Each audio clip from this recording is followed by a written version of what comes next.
Welcome to Chanderi coaching classes. आज की video फिर एक बार रोमांचक होने वाली है आप सभी के लिए। आप आज की वीडियो में हम चर्चा करेंगे। पिछली वीडियो में हमने चर्चा की थी हिंदी पे। आज की वीडियो में हम करेंगे क्लास यानी इंग्लिश के पेपर पर। कल के वीडियो में हमने हिंदी के पेपर पर चर्चा की थी, ठीक है ना।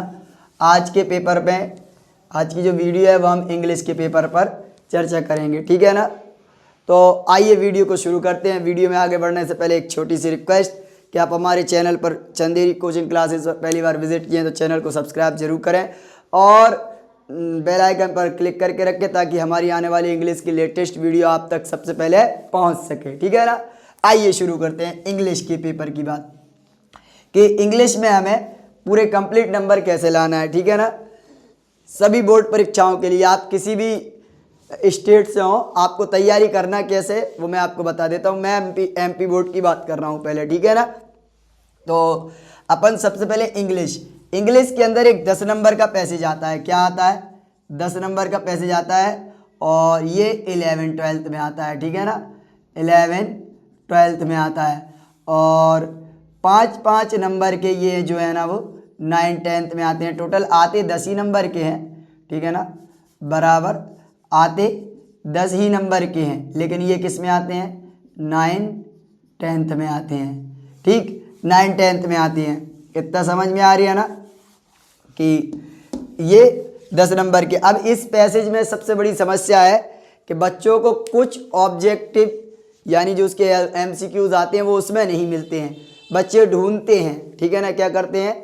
बच्चे ढूंढते हैं कि इसकी नाउन फॉर्म क्या है, उसमें ये पूछता है। वो वर्ब फॉर्म क्या है, वो ये पूछता है, ठीक है ना। तो इसको अपन को पहचानने के लिए हम आपको एक छोटी सी ट्रिक बताए दे रहे हैं, ठीक है ना। क्या है? अगर आपको देखो एक छोटी सी, कभी कभी क्या है वो एडजेक्टिव भी पूछ लेता है कि इसकी एडजेक्टिव फॉर्म क्या है, ठीक। तो आप लोगों को जो क्लियरिटी है वो आपको ये है कि नाउन फॉर्म कैसे बनाना है, एडजेक्टिव फॉर्म कैसे बनाना है और भी जो अपनी वर्ब फॉर्म, नाउन की वर्ब फॉर्म कैसे बनाना है, ये सब चीज़ें बनाना आपको सीखना पड़ेंगी, ठीक है ना। इसको तो हम केवल आपको ये बता रहे हैं कि वो उसके क्वेश्चन के आंसर जो है वो उसमें नहीं मिलते, आपको बनाना पड़ते हैं। इसकी हम एक अलग से वीडियो बनाएंगे जिसमें हम आपको बताएंगे नाउन फॉर्म से वर्ब फॉर्म कैसे बनाना है, वर्ब फॉर्म से नाउन फॉर्म कैसे बनाना है, एडजेक्टिव को कैसे पहचानना है, नाउन को कैसे पहचानना है, ठीक है ना। लेकिन ये कहाँ मिलते हैं? 10 नंबर के पैसेज में मिलते हैं। 11th-12th में टोटल 10 नंबर का पैसेज आ जाता है इकट्ठा और 9th-10th के अंदर 5-5 नंबर के 2 पैसेज आते हैं। उसमें एक क्वेश्चन या तो सिनोनियम्स एंटोनियम्स पूछता है, तो वो भी आपको पता होना चाहिए। चैप्टर में जब टीचर्स पढ़ाता है तो उसमें कौन कौन से वर्ड हैं जिनके सिनोनियम्स एंटोनियम्स जो इंपॉर्टेंट वर्ड आते हैं उनका आपको नोट्स बना लेना चाहिए। तो आपका 10 नंबर का पैसेज अच्छे से हो जाएगा, ठीक है ना। जिसमें मेन चीज़ यही है कि noun form, verb form, adjective कैसे पहचानना है, नाउन कैसे पहचानना है, ये सब चीज़ें आपको जानना पड़ेंगी, तभी आप वो सॉल्व कर पाएंगे, ठीक है ना। और कुछ क्वेश्चन उसमें ये होते हैं कि पैसेज का क्या उद्देश्य है, तो आप लोग उसको समझ ही नहीं पाते हो कि ये क्या पूछ रहे हैं। तो आपको बताना होता है कि पैसेज में किस बारे में बात हुई है और उन्हीं में से 4 ऑप्शन होते हैं कि पैसेज में इस बारे में बात हुई है, तो बस वही उसका सही आंसर हो जाता है। बच्चे उसमें ढूंढते हैं तो उसमें थोड़ी मिलता है उसका आंसर, ठीक है ना। तो ये तो हो गई हमारे पैसेज की बात, ठीक है ना। अब हम बात करते हैं किसकी? एक सेक्शन बी के अंदर एक पैसेज और आता है जिसमें क्या करना होता है? नोट मेकिंग, ठीक है ना। नोट मेकिंग करना होती है और उसमें टाइटल लिखना होता है। नोट मेकिंग और टाइटल लिखना होता है। तो टाइटल कैसे पहचाने कि सर हमारा टाइटल क्या है, उसको लिखने का तरीका मैं थोड़ा सा बता दे रहा हूँ शॉर्ट में, ठीक। सबसे पहले आपको बेहतरीन तरीके से हेडिंग डालना है टाइटल, ठीक है ना, और इसके नीचे प्यारी सी लाइनें खींच देना। जैसे आपने उस पैसेज को पढ़ा और उस पैसेज में अगर टेलीविज़न के बारे में बार बार बात हो रही है तो आपका टाइटल जो है ना वो टेलीविज़न हो जाएगा। क्या हो जाएगा? टेलीविज़न, ठीक है ना। टेलीविज़न कर दिया। अगर मान लो आपने पैसेज पढ़ा और आपको लगता है कि एजुकेशन पर बात हो रही है तो इम्पोर्टेंस ऑफ एजुकेशन, ट्रीज़ पर बात हो रही तो इम्पोर्टेंस ऑफ ट्रीज़, पेड़ क्यों, ठीक है ना। तो ये ऐसे उसका टाइटल। अगर मान लो वाटर के बारे में आ रहा है कि पानी बचाएं तो वाटर कंजर्वेशन उसका टाइटल हो जाएगा। अब आपको क्या करना है? प्यार से अगली हेडिंग डालना है नोट्स, ठीक है ना। और नोट्स डालोगे और इसके नीचे भी प्यार से लाइन। सबसे पहले नंबर 1 डाल के आपको एक हेडिंग उठाना है और उस हेडिंग के अंदर 1.1, 1.2, 1.3, फिर दूसरी हेडिंग उठाना है, हेडिंग लिखोगे 2.1, 2.2, 2.3, फिर तीसरी हेडिंग उठाना है 3.1, 3.2, 3.3। इस तरीके से अपन को उठाना है, ठीक है ना। और इसमें शॉर्ट पॉइंट जो आपको अच्छे लगते हैं वो यहाँ पे आपकी इसके अकॉर्डिंग लिख देना है। ये नोट मेकिंग सॉल्व करने का तरीका है, ठीक है ना। बहुत अच्छे से टोटल आपको ये 4 नंबर तो आपके मिल ही जाएंगे, ठीक है ना। और 10 नंबर के अब बात कर रहे हैं अपन कि एप्लीकेशन को कैसे तैयार करना है। तो एप्लीकेशनों को रटना नहीं है, एप्लीकेशनों को आपको ट्रिक से याद करना है कि इतने तक तो एक सी होती है, यहाँ से चेंज करना होती है, ठीक है ना। तो एप्लीकेशनों को रटना नहीं है, ट्रिक से याद करो उसको अच्छे तरीके से, ठीक। और अगर आप हमारी एप्लीकेशन लेना चाहते हैं तो कमेंट बॉक्स में कमेंट जरूर करें, हम आपको जो कि ट्रिक के साथ जिसमें आपसे एक याद करो तो आपको 5 याद हो जाएं, ऐसी ट्रिक हमने बना रखी है। अगर चाहिए तो आप कमेंट में मैसेज जरूर करना, तो फिर हम आपको वहाँ से भेज देंगे, ठीक है ना। जो आप हमें थ्रू बताएंगे उसके थ्रू हम आपको अपनी एप्लीकेशन में पहुँचा देंगे, ठीक। और अगर आप ऑफलाइन पढ़ना चाहते हैं तो चंदेरी कोचिंग क्लासेस, चंदेरी जिला अशोकनगर मध्य प्रदेश, ठीक है ना। MP के जिला अशोकनगर के अंदर हमारी अशोकनगर में एक कस्बा है चंदेरी, वहाँ हमारी कोचिंग है, आप वहाँ भी आके ले सकते हो ऑफलाइन। अगर आप चंदेरी से वीडियो देख रहे हैं तो आपको पता ही है चंदेरी में आकर के बाहर शहर एरिया में आना है, विद्या मैरिज गार्डन के पास, वहाँ भी आप आके ले सकते हैं, ठीक है ना।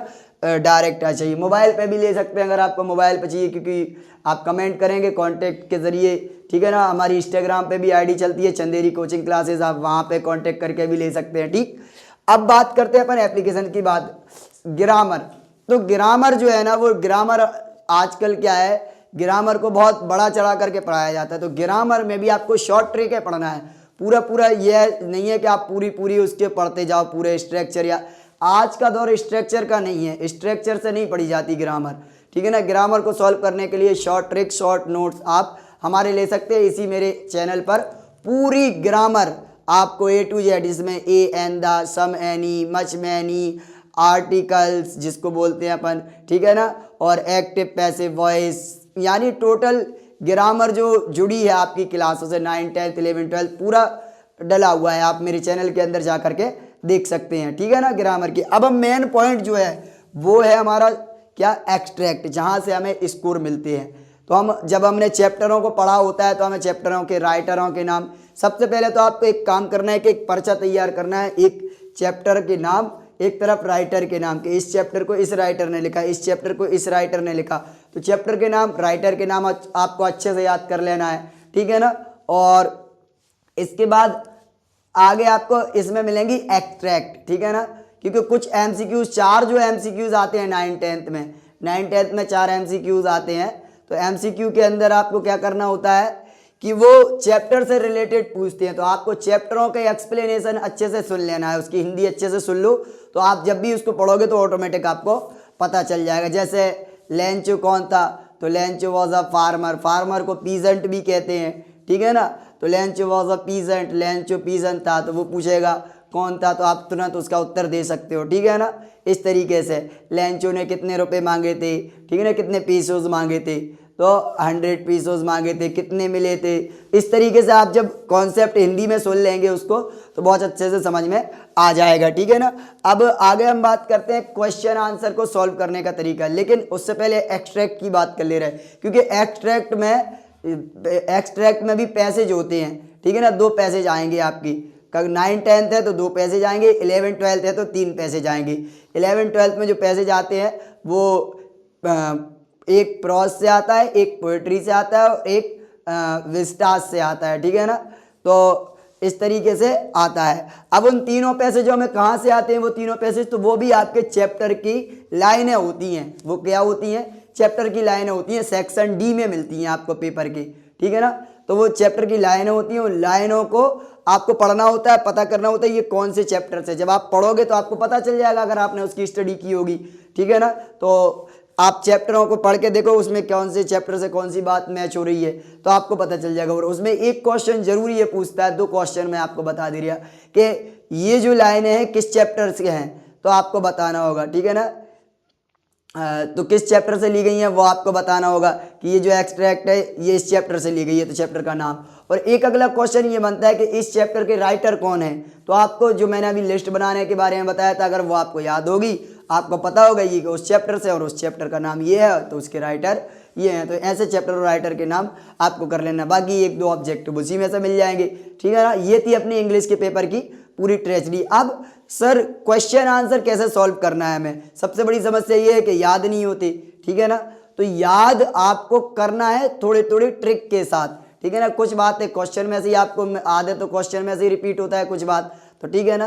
तो उनको वहां से अपन को याद करना है कि इतना इधर से ट्रिक से याद करना है, इतना इसमें से ये आगे इतना याद कर लेना है, और उनको लिख लिख करके देख लेना है क्वेश्चन आंसर। और अगर आप और बेहतर क्वेश्चन आंसर चाहते हैं तो आप हमारी भी PDF ले सकते हैं, ठीक है ना। हमारे खुद के पर्सनल नोट्स है जो कि बहुत अच्छे तरीके से तैयार किए गए हैं, पूरी सावधानी पूर्वक, ताकि बच्चों के बोर्ड एग्जाम में कोई नंबर ना कटे, ठीक है ना। वो भी आप हमसे नोट्स ले सकते हैं, ठीक। उसके लिए आप लोगों को इंस्टाग्राम की ID पर आप मैसेज कर देना, ठीक है ना। इंस्टाग्राम पे भी आप चंदेरी कोचिंग क्लासेस लिखोगे तो आपको मिल जाएगा, या फिर सादिक अंसारी 80 आप लिखोगे, ये मेरे इंस्टा ID है, ठीक है ना। या फिर चंदेरी टीचर ID पर भी आप कांटेक्ट करके ले सकते हैं, ठीक है ना, जिसमें SADIQ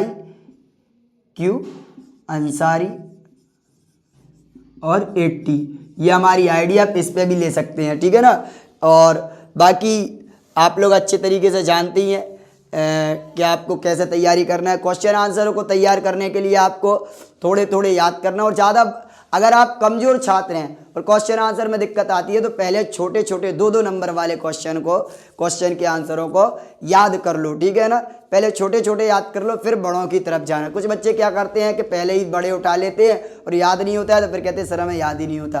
पहले छोटे छोटे याद करो, फिर बड़े बड़े। और मैंने एक तरीका बताया है कि क्वेश्चन आंसरों को टारगेट करने के लिए, ये है कि आप पहले एक जगह क्वेश्चन नोट कर लो कि ये है क्वेश्चन है, या आपका जो भी इंग्लिश टीचर है कि इंपॉर्टेंट क्वेश्चन, जैसे मान लो 50 क्वेश्चन बनाए, तो आपको रोज टारगेट रखना है कि रोज मुझे 5 आंसर तो ये याद करना है। उनको याद करो प्लस लिख के देखो, याद करो प्लस लिख के देखो, ऐसे आप इंग्लिश की पूरी तैयारी कर सकते हैं, ठीक है ना। और ये वीडियो आपको अगर अच्छी लगी हो तो वीडियो को लाइक जरूर करें, ठीक है, और अपने दोस्तों को शेयर भी करें, ठीक है। शेयर करना बिल्कुल भी ना भूलें, और ये वीडियो जहाँ तक हो सके वहाँ तक पहुँचाए, क्योंकि इनसे जितने ज़्यादा से ज़्यादा आपके दोस्त और रिश्तेदार फ़ायदा उठा सके। मिलते हैं नेक्स्ट वीडियो में, ठीक है ना। धन्यवाद।